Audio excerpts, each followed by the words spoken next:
আমাৰ দাদা আজি অলপ দিনৰ পৰা অসুস্থ হৈ আছিল। তাৰপিছত টুমুকি মেডিকেল লৈ গ'লো। মেডিকেল নিয়াৰ পিছত আমি ডক্তৰ এজনক দেখালো। দেখাই পেলাই আমাক চিটি স্কেন কৰিব দিলে।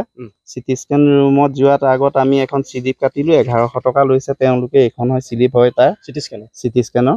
তাৰপিছত নি পেলাই চিটি স্কেন ৰুমতো সোমোৱালেগে দাদা।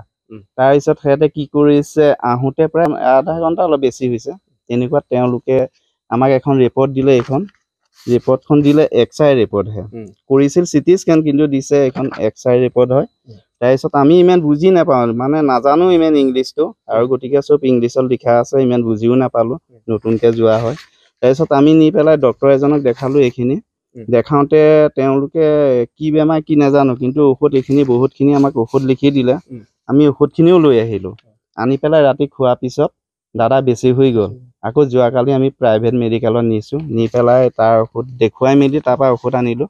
অনাৰ পৰা খোৱাৰ পৰা এতিয়া অকণমান ভাল পাইছে। গতিকে তাত আমি যোৱা লাভটো কি হ'ল চাওক, 1100 টকা ল'লে আৰু দিছে এইখন লোকত। আকৌ কিবা এইখন দিছিল কিবা CK দাস নামৰ এজন মানুহ, 56 বছৰ বয়স। তেওঁ দাদাৰ নামটো কি আছিল? আমাৰ দাদাৰ নাম আছিল গজেন শইকীয়া।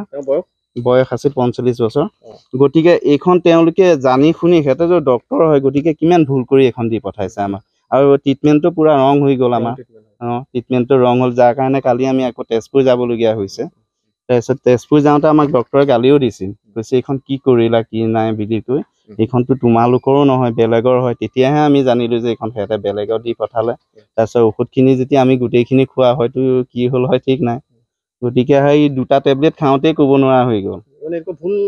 ভুলটো পুৰা ভুল কৰিছে তেওঁলোকে, চাব লাগে। আৰু ইমান জনা শুনা মানুহ, এজন নহয় 3জন ডক্তৰে তাত চাইছিল। এই ৰিপৰ্টখিনি এক্স-ৰে চাইছে, চাই পেলাই ঔষধ গোটেইখিনি লিখি দিলে, কিন্তু গোটেইখিনি ভুলেই দি দিলে আমাক। আৰু আমি হ'লো গাঁৱলীয়া মানুহ। গাঁৱলীয়া মানুহ আমি তাত গ'লো মেডিকেলখনলৈ, কিবা এটা মানে সুবিধা হওক বা আমাৰ বেমাৰীজনো ভাল হওক বা কম খৰচত তেনেকুৱাত গ'লো।